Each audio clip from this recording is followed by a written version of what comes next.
Good afternoon, everyone. My name is April Montgomery Goble, and I'm the Executive Director of KIPP Chicago. I'm here to welcome you to this panel. Several years ago, our organization went on a journey to really reimagine the purpose of schools. That process led to us creating what's called our Whole Child Initiative. That serves everything from the overall well-being of our entire community, including our parents. It includes us centering the arts as a healing tool, more food pantries. So if you want to learn more about our Whole Child Initiative, you can find us at kippchicago.org. But today we're excited to have a lot of advisors and champions of the Whole Child Initiative to be able to share their own journeys and their leadership and how they've evolved their organization. So without further ado, I'll turn it over to Milton Rodriguez. Thank you. Thank you, April. Hello, everybody. Hope you all have had a great first day of ASU+GSV 13.0.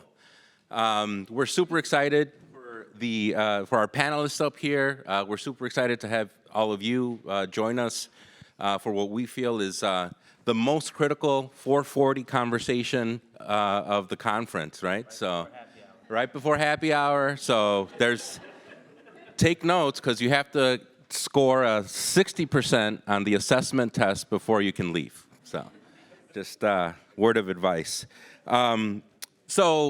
So we had the idea of doing this panel coming out of last year's conference, where we learned yesterday that of the 5,700 or so folks here for the week, we have the most ever educators and practitioners in the history of ASU+GSV. There's over 650 of us here for this year's conference, so which is, I think, a great evolution of these sessions. For us, this conference has been instrumental in how we've been able to continue to build on our model. Our Whole Child Initiative is, I think, has been a transformational experience for us as an organization. It's let us serve our students and families in new ways beyond the classroom walls and really start to play a deeper role in the communities that we operate in. We wanted to bring some fellow partners to the session today to kind of share that pivot point, that evolution that they've experienced in their work. One of the things that we realized when we committed to our Whole Child Initiative was that it required a set of decisions, of readjustments, of transitions in our model on the operational end that were easier said than done, and we're by no means experts in the work, but have committed to following the work through and wanted to share some of those stories with you all. So I thought we could do a quick round of introductions before we do some questions. Good? Yeah? Arne? Great to be here. Thanks for having me. Arne Duncan with Chicago CRED. Jack Elsey with the Detroit Children's Fund. Beth Swanson with A Better Chicago. We're a venture philanthropy in Chicago, and what we do is we raise and pool money and then invest in high-impact, highly effective organizations that focus on young people living in poverty in Chicago. Craig Huffman. I am honored to serve on the board of KIPP Chicago, and I'm also an entrepreneur. Great, thank you all. Thank you. So why don't we get started? So. Last 2 years, I think, have changed the world upside down and inside out. We're, I think, all working in different ways. I think we've all adapted to survive. For some of us, for our work at KIPP, I think the fact that we were on this journey to provide new supports to our students and families and really lean into becoming an anti-racist organization. It helped guide a lot of the decision making internally and externally that we made. It helped us to set new parameters on our partnerships, on our impact models. One thing that we've appreciated about our partnership with each of you all is that we see that reflected in your work, and we see that You all have made your own pivots and your own transitions from what was a typical standard traditional model of engagement. And we'd love to hear a little bit from each of you about what was if you could attribute it to a single factor or a single cause, what made you make a pivot? What made you identify the need to look at the challenge that you were solving for differently?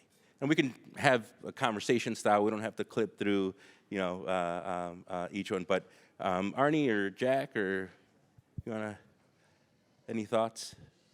All right, everyone's looking at me. Please. So pivot within the last 2 years, In general? In general. I've had a few pivots. Yeah. Yeah. Arnie's smiling on that one, but inside joke. So I started my career in the nonprofit sector. I actually have a master's in social work, and then I went and got an MBA. So I'm kind of a schizophrenic entrepreneur now. But what I tell people is that there are a lot of lessons I learned in both sectors. And I also learned, being an entrepreneur, having a master's in social work is really helpful. Sometimes you have people that have issues and don't know it in business. And so you have to learn to begin to dissect and understand where people are coming from. So. Excellent. I think I would say it was more an evolution than a pivot for us. And so it started in 2019. I joined Better Chicago, and we were approaching our 10-year mark as an organization. And we really just then looked at the data in front of us and what was happening for young people and outcomes for children of all ages in Chicago. And there's a storyline in Chicago that is true, that when you look at youth outcomes over the last couple of decades, they're really doing incredibly well, and you pick a metric, and they were on the rise, but that's still, when you really look at what's happening, and when you really look at it by race and income, it's just nowhere near where it should be. And so we just reviewed that, and 1 in 4 children still living in poverty, and this is pre-pandemic. 1 in 5 CPS students actually go on to earn a 2 or a 4-year degree.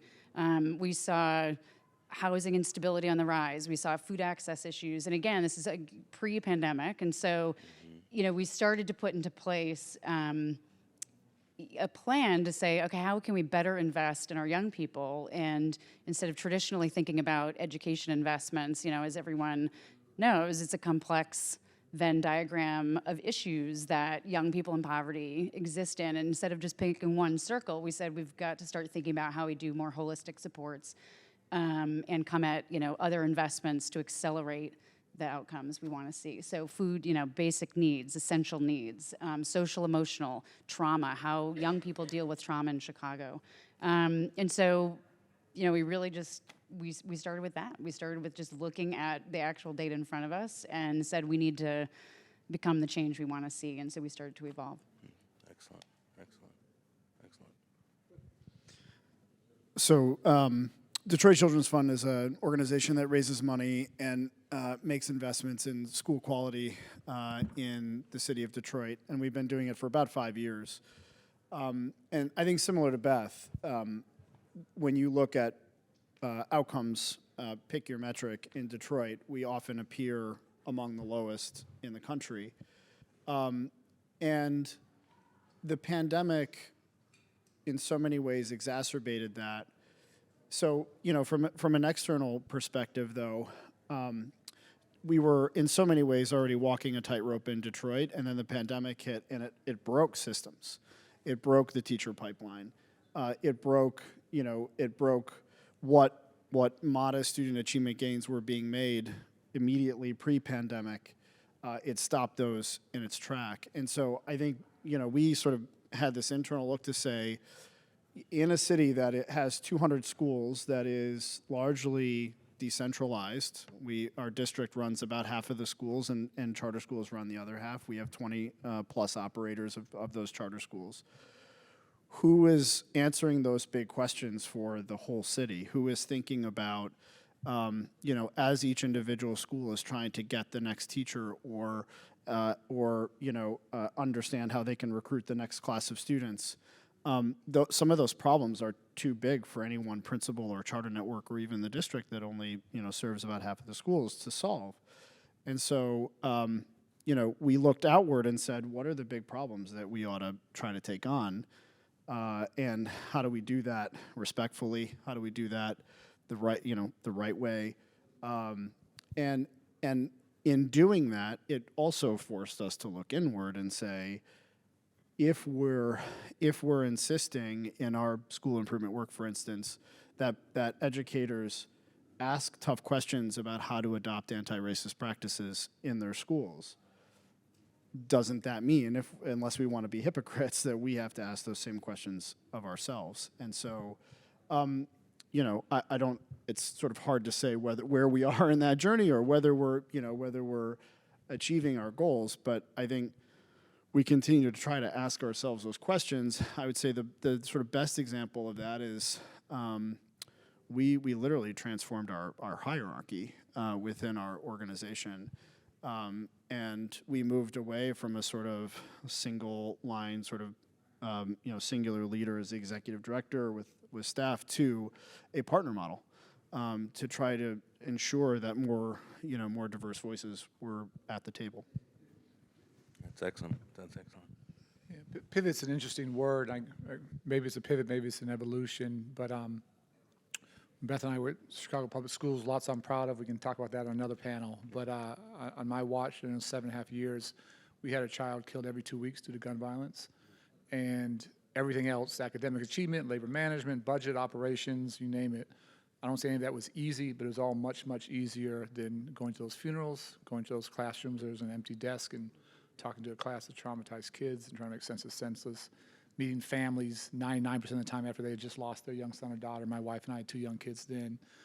And I often say that we're motivated by our successes, but we're also haunted by our failures. And I don't think I know we as adults, we as educators, we as whatever we were, community leaders, we fail to keep our kids safe in Chicago.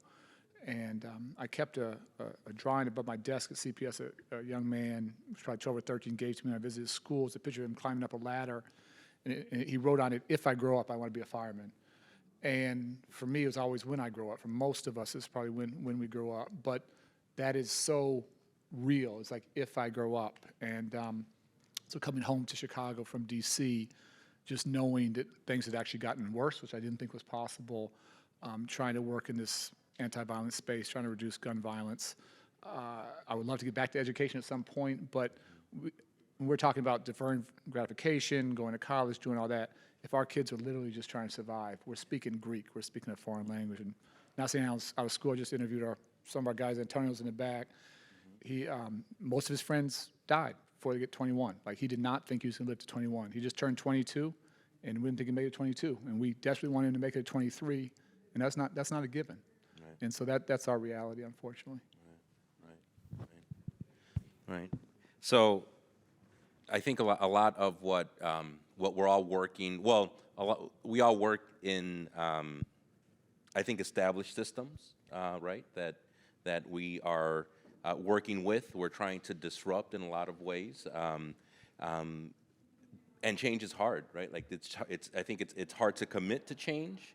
It's hard to get buy-in for change. I know for us at KIPP, we spent considerable time with our leadership team, with our board of directors, really in making a firm commitment to change that we've brought all of our staff to the table around, not with any silver bullet answer, not with any sort of finite mandate, but to be a part of this change process. And that in itself was, I think, in a lot of ways, a huge learning experience for us. It was, I think we uncovered some innovation internally that has helped guide a lot of the work.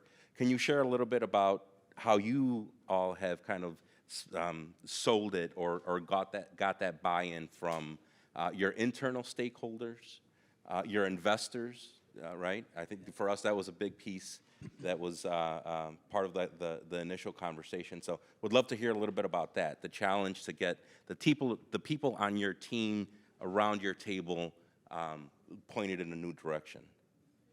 Yeah, no, it's a great question. So the first part of my career, both my parents were educators, and I went into the nonprofit sector, and I became executive director at 27 of a nonprofit some people have heard of. City Year? Anybody heard of City Year? All right, few hands. Second part of my career, I went to business school, and many of the people that were on the board of City Year were in real estate. And I used to ask them, how come you guys don't invest in the tough neighborhoods, right? Without naming names, I would ask them consistently. And they never really had a good answer, right? And so I finally decided, sometimes you have to be the change you seek. That's why I admire what Arne's doing. It would be easier to take some time off and enjoy the comforts of having been Secretary of Education, but there's work to be done. And in a similar way, I said to myself, I grew up in a home that valued education. I appreciate that. My father always wanted to be a business person. He was born in an era where he couldn't. He was born in 1932 in the Jim Crow South. And get emotional thinking about him, because my problems would have been his prayers. And so when you talk about a pivot, I sold the business I founded in 2006, wrapped it up in 2020. I always wanted to weave more social impact, but I had a business partner and investors that thought you're either business or you're nonprofit. My new venture has woven both. Time will tell if I'm right, but I'm on the right path. So if you go to my website, you'll see social impact prominently displayed right along with the business thesis. And I've always said to myself, the best businesses, whether it's Apple or some others, they don't just run on making a profit. They run on something bigger than just a profit, right? People have to have something to buy into, right? It's certainly the work of education. It's not purely about money, right? It couldn't be, right? Clearly, we aren't resourcing education the way it needs to be. So there has to be something else. And so I've tried to operate in a way where I said, I want my business to be about more than just making money. I mean, I have to make money to survive, but when I'm gone, I want something said more than just, man, he's a rich guy, right? And, it's my perspective, so. I think in education, we're often obsessed with models, and they're helpful. They're helpful ways to think about problems. I think we find ourselves with such a multifaceted problem that there isn't an easy model to grab these days. And so to me, it's more about a mantra, which is show up for the conversation. Show up for the hard stuff. This room is full of Detroit educators that I love. And I think I can think of multiple moments that several of these people have sort of pulled me aside and said, like, you're not doing it right. Do it better. And internally, too, I think it's especially incumbent on leaders and managers to set the table for the conversation, make sure it happens, and then make sure we follow up on it, which sounds really simple, but is often really hard, because if you set the table right, you're going to hear some stuff that you don't want to hear, and you got to confront it.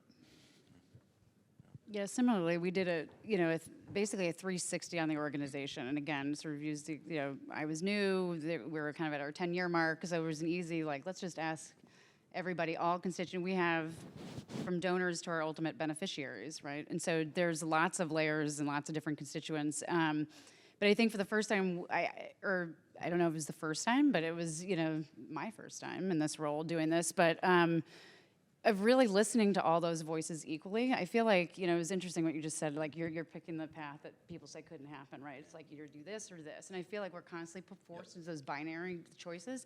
And same with philanthropy. It's like, who makes the decisions, who has the power, who has the intellect, the experience, or whatever to make. And so what we try to do is say, all voices set the right table, and experiences should be influencing this process and how we think about the future of what we do. And so we've been, we leveraged not only nonprofit leaders, who are sharing your own journey with us about why you're evolving and why and what it's doing. We've, from donors to, we leveraged other nonprofit partners who are doing parent focus groups in communities, teachers, young people, and so we got voices into our process that never existed to be able to inform how we should go forward. So I think that's also just finding, just because it's not necessarily how it's done, it's just only making our work better by having all of that influence in the work, and we're going to have greater impact for it. I know it. Could I add to her Please, point? please. So often we are constrained by status quo, right? I think there are two industries that suffer the most from that, healthcare and education, right? In healthcare, much like the Whole Child Initiative, we oftentimes diagnose the sickness, but we don't really understand what led to it, right? I mean, violence is a byproduct of a lot of other things. But yet if we isolate it and we assume send someone off to jail, rehabilitation, right? And we're not addressing those root issues in a holistic way, you're just reinforcing the status quo. And what's sad is at the end of the day, the system, right, however you define that, is working the way it was designed, right? So, That's great. Buy-in's a really interesting thing, and I say this, and people think I'm joking. I'm dead serious. I used to spend a decent amount of time testifying before Congress. I now spend more time talking to guys in Cook County Jail, and I much prefer those conversations because they're much more honest. Yep. Congress is performance art. That's theater. I get to test all my ideas with guys who just tell me the truth, and they'll say that's a great idea. They'll say, Arne, you're absolutely crazy. And there's no theater. There's no performance. And so this is all co-designed. And I would say we're working with men and women. We're not working with little kids. And they are literally entrusting their lives to us every day. We take this so incredibly seriously. We had a horrible tragedy 3 weeks ago where we had the first time one of our guys killed at one of our sites, and hope that never happens again. But we're making life and death decisions every day. And we have to listen extraordinarily closely. And if we're doing something that we think makes sense and they tell us it's wrong, there's no debate. That's the end of the conversation. We go where they tell us to go. So it's they're the experts. They're trying to literally survive every single day, and we just got to listen and learn and be incredibly attentive, because we can't have that in our conscience that we actually increase somebody's risk. Sure. Sure. Wow. One of the things that we are, I think, as practitioners, day to day that we struggle with, right, is measuring the impact, quantifying the work, right, especially in this this transitional phase for us, where a lot of the pre-pandemic measures of success are kind of out the window, at least for the short term, and we have yet to understand what longer term implications are and whether we could realistically expect for us to return to those same metrics as before. I know this isn't one of the questions we had prepped, but would love to hear your thoughts on that, right? Like how could we expect, or how should we look at how we measure impact, if it's real estate related, but an impact beyond just the dollars that are kind of the norm for real estate, if it's graduation rates or retention rates. It's from, I think, our seat, one of the things that we're wrestling with is this idea of, we probably need some significant change in the way we're measuring our work and our impact. Would love to hear some thoughts on that front from you all. to me, it seems like the answers are around, but they're in pieces, right? I mean, I admire what Beth is talking about. I admire the work in Detroit. I admire what Arne's doing, but we have to look at this holistically, right? I mean, the notion of a kid, being in a pandemic where connectivity wasn't adequate to really continue learning, right? There's violence in the community, food insecurity, all these other issues, and yet show up to class like the kid in the northern burbs, right? That's in a home that has a degree of privilege. I think the pandemic, if it taught us nothing else, disruption can be forced, and it can lead to things that many people would have argued. How many folks used to hop on a 2-hour flight for a 1-hour meeting, right? I mean, think about it, right? And so first time I hopped on a Zoom, I was clueless, right? I was like, how does this thing work? There's a camera? But now it's like commonplace. It's like breathing, right? I mean, in some cases, I'm like, can we do a Zoom instead of like traveling to a meeting? It's more efficient, so. Yeah, to me, Milton, I think that's a really important question, and it's better than the question or at least what I hear from some folks as a solution, which is maybe we should do less measuring. and that scares the hell out of me. Sure. Without data, there are a lot of tales we tell ourselves about what is happening. You know, you hear stories told, you know, I've been in several cities, and you hear them in Detroit, you hear them elsewhere, of how good the schools used to be. And a lot of times those are stories that are told when data was utterly absent from schools. And if we had it, I'm pretty sure you would observe ninth grade classes being 4 times as large as the senior class that graduated, right? In almost any city in the country. And so I do think we know, while we don't know specifically when we're running schools, we may not know where every student is in their own learning journey right now coming out of the pandemic, but we know wholesale as a country our kids fell behind significantly in the last 2 years. And if we aren't poised as system leaders, folks who run schools, nonprofits, whomever, to say, we ought to measure what we care about. And by the way, that might not be just test scores, right? It shouldn't be. We ought to measure, if we really care about teacher wellness, which, by the way, our teachers are telling us right now by leaving classrooms that they are not well. And you know, therefore, they are making schools unwell, you know, by leaving the classroom. So if we care about teachers and we care about teacher wellness, then that ought to be a standard we hold up publicly and say, this is how we're going to measure teacher wellness. This is how we're going to care about it, and we're going to do it publicly, so that we can put every last resource behind it. And you know, student wellness, right? This you know, sure. It goes down the line. And so, again, would much rather answer the question. And I think it can be local, right? It can be state, it can be national. We can make decisions around what geographies to put around the measuring that we do, but we ought to decide what our priorities are and publicly measure them again if we expect to recover in the way that we all want to recover, which is hopefully better than before the pandemic. I think, you know, again, we're trying to evolve that work too, and go past sort of, I think, traditional education indicators, but think about, specifically as we head towards, you know, more investment in social emotional learning, trauma-informed, you know, teaching, learning, care, holistic care. We're learning alongside a lot of our organizations who are doing the work. And so, I mean, we learn from you all, we learn from everyone in our portfolio on how to better do that. You know, and I just think it's going to be, you know, a total work in progress. Some of the traditional indicators, though, did help us see in the pandemic. So, for example, we saw ninth grade failure rates just spike for specifically Black youth, you know, like ninth grade Black boys, and it was just 3 times their white counterparts. Those things weren't there pre-pandemic, and in fact, if anyone in Chicago was really laser focused on the to and through work and, you know, getting into high school beyond. But but at least it shined a light. Like as we were tracking those, we're saying, okay, who's hurting most in this, you know, academic moment? So it was able to help us then think about what other supports are needed. How do we go find those young people? How can we help the system?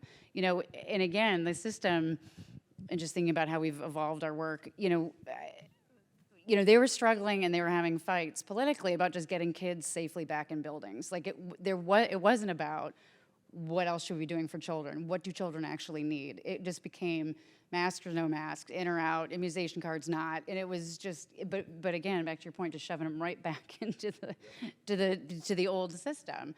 And so what we tried to work with again, not only the portfolio organizations we work with and the nonprofit leaders, but parents, young people, and what we heard from them was all trauma, social, emotional, I mean, it was just like, help us, mental health supports, like, so it wasn't get us back into classrooms and catch us up in math. It was like, please, we need another way of supporting young people. So we were able to pivot and think about that, and we actually called the field and said, what do you do in this moment? We don't have the answers. No one has the answers. And so we put out, we were able to raise, a lot of people wanted to give more money during the pandemic, and please, I hope they continue to give money, because this is, poverty is not a short-term issue. Yeah. But we were able to raise a lot of additional dollars, but then invest it in new, innovative thinking from the leaders in community and in the field. And we made an explicit decision to fund leaders embedded on the south and west side, on the ground, closest to these issues, living alongside the children we're trying to help. And so we just shifted, $7 million investment over a number of years to leaders really doing innovative things for young people. And I think you need to let go, of knowing what's best or reading the best, latest research, and just believe in the people doing the work on the ground. This question of assessment, I think, is really important now. It's one of the reasons I'm a big fan of not just KIPP in Chicago of April's leadership, but KIPP nationally, because KIPP came out early with sort of college perseverance rates and college completion rates. And that was pretty revolutionary data. And it wasn't as great as KIPP may have liked, but it was dead honest. And it was probably 2 to 5 times better than most other places, other charter networks and districts. And there's a level of integrity there that we lack. And I think we need, again, maybe a little controversial here, I think we need more assessments now, not less. I do want to know where kids are in terms of their literacy rates. I do want to know how they're doing in math. I do want to know how they're doing socially and emotionally. And these things are not in conflict. It's not either or. It's always both and. And I do want to know, as I talk to folks around the district, everybody lost kids. I'm wondering where all these kids went. Like, what district picked up kids? And maybe they got picked up somewhere, but who's doing the best job of finding those kids who they don't even have, they're not in school anymore. There's like a lost generation. Who's recapturing those kids? And so I want to measure all of this stuff and learn from it and do it humbly and share whatever. But the fact that the vast majority of kids are, fell behind reading, fell behind math, it's like we're scared of that truth. And that scares the hell out of me, because when we don't know the truth, when we hide from the truth as adults, we do our kids a grave disservice. And I feel there's a lot of that now. It's like it's too scary, it's too complicated. Yeah. Just know what the damn truth is, and then figure out a plan to go from A to B. It's also politics, man. Right. Politics is not about the business of truth, right? I shouldn't say that. That sounds very cynical. But Tough few years. yeah, for sure. Yeah, but there's hope. I heard an answer. What's your name? Guy in the back?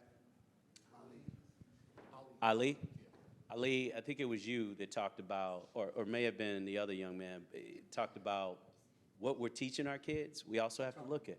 And Antonio? Yes, it was you, sorry. But the fact is, you said, they're teaching us things that aren't relevant. Teach about credit. Teach about what does it mean to buy a house. Teach about things that tie to the rest of your life. School is a small percentage. Unfortunately, for many kids in many neighborhoods, it's not, because they're trying to figure out if they can survive. But school should be a small percentage of your total life. And so the things you get should equip you, right? I tell folks, every educator should say, would I tolerate this for my own child, whether you have one or not? That's your first honest question. Would you tolerate this for your child, right? If I've spoken at schools in Chicago, high schools, and it breaks my heart. I'll meet a kid, and I'll say, wait a minute, how did this kid get to 9th grade? And he didn't get the basic fundamentals in middle school, right? Someone should be held accountable. And if the kid had to repeat the class, that's okay. That's being honest. That's not lying and say, okay, we want to get our numbers up. Let's pass them along so we can show data that makes us look good. That's being dishonest. Since you brought up politics. Third rail. Oh, it's the next one, yeah. There you go. We had this conversation when one of our board meetings, and I'll be Detroit indulgent here for a minute and say, there are innovators in this room. Ralph Bland from New Paradigm, who is like literally taking on his back getting more black teachers into the profession for the city of Detroit. Danielle North, who is starting new college access programs to get people college degrees, who have families and jobs, and Danielle Jackson from UPrep trying to make sure every one of her kids has a better post-secondary plan. I mean, there are real educators doing real work in this moment. And by the way, the toughest time we've ever had in any of our lifetimes to be an educator. And yet, you go to a school board meeting, you watch the news, you go to any dinner party in this country, and when the conversation turns to education, all of us in this room are guilty of feeding into the unproductive conversations, which does two things. one, it helps reinforce some of the things that make people feel hopeless about education. But number two, it sucks the oxygen out of the room for the productive conversation that we all ought to be having about this country, right? It's far beyond the D's and R's for me, right? It is how do we listen to the educators around us, understand what the deep challenges are, whether it's mental health supports or the teacher shortage or whatever those things are, and figure out how, when a friend says to us at the dinner party something crazy, right, or something that is a trope, rather than ignore it, how we address it. I think that's what it's going to take to come back from the last 2 years of this pandemic, and it's going to take every one of us in this room to do it. That's great. That's great. Okay, we're down to our last 3 minutes, 48 seconds here. The light is yellow. Right? Oh, there you go. So one thing I've always appreciated about this conference, right, is being able to leave with a nugget, something, a lesson learned, a word of advice from leaders such as yourselves. I know we have a lot of young educators here, a lot of practitioners. If there was one nugget that you could share, out of the millions of nuggets that I'm sure you can share, can you leave us with something before we sign off for today? Mr. Secretary. Yeah, let him, he can end it. I think it's what I told you earlier, Milton. There are a lot of things in life you cannot control, right? But you can control how you react to them with the right support, right? It's what you guys were talking about on the last panel. The reaction of violence, for every action, there's a reaction. Well, you can control your reaction. And I think that's important, and I would put it in the same way, those teachers that knew that kids were not prepared to move on, but yet signed off, that's an action that has a consequence, right? So. Yeah. I was thinking about the innovation. I think we're tagged as innovators, which I think my advice is not to get hung up on words like, I'm going to be an innovator. I'm going to, whatever the latest is. Disruptor. Yeah, I just feel like, because I feel like they become heavy and hard. Right, yeah, exactly. But instead you just were like, well, this is stupid. It's not this or this. I should do this, a different path. And I think to just be bold and understand, and you said the change you want to be, right? And just do it. Go for it. Be clear where you're headed, why you're doing it. Be transparent, be communicative, and just go for it. I just think to get away from all those labels and the heaviness of them can really hold one back. I think this moment calls us to be impatient with systems, but patient with people. And usually, the times I've gotten it wrong, I've done the opposite. Yeah, no, I think this is also helpful. We talked about violence just being the last manifestation of a bunch of other social ills. Well, the truth was that was also COVID. COVID created some inequities, but it just revealed what's been true forever. Right. And so it's at this moment, are we going to keep living that way for the next couple of decades, or are we going to use this to do something very different? Yep. And I think it's an extraordinarily hard time, dark time, whatever, but it's also an amazing time to be able to do this work and to try and have that kind of change that we need. And obviously everyone here is here for a reason, because our kids have never needed us more. And so we can be on the sidelines critiquing, or we can be out there and treating ourselves and others with a lot of grace and some forgiveness during this hard time. But what an amazing time to be doing this work and be on the front lines. And so I can't think of a better place to be. Yeah, that's fantastic. Well, thank you all very much. This has been a fantastic conversation. Really appreciate all that you all have shared. Oh, one more? Can I add one point? Please. April's like, shut up, Chris. No, last point I'll make. I talked about my father, biggest influence in my life, born in 1932. The classic story, single room, classroom, went on to do well, bunch of folks. I think sometimes we have to look to the past, not be afraid to understand what was different, because being born in 1932 was it was pretty close to being illegal to be black. But yet there was a persistence, there was a level of success. When I looked at the individuals in my father's small town, that were able to make a way when there was no way, there are lessons in that. And sometimes, you know, we get caught up in the new thing. And we have to also look back to say, okay, what were we doing right then? Yeah. You know, elders sometimes have a lot more answers. I tell young people, like, I've been your age. Question is, have you been mine? Right? Because with it, if you listen, there's experience. Yeah. Anyway. Yeah. Time's up. Thank you. Thank you. Thank you. Thank you all. I'm sorry. I'm headed to you.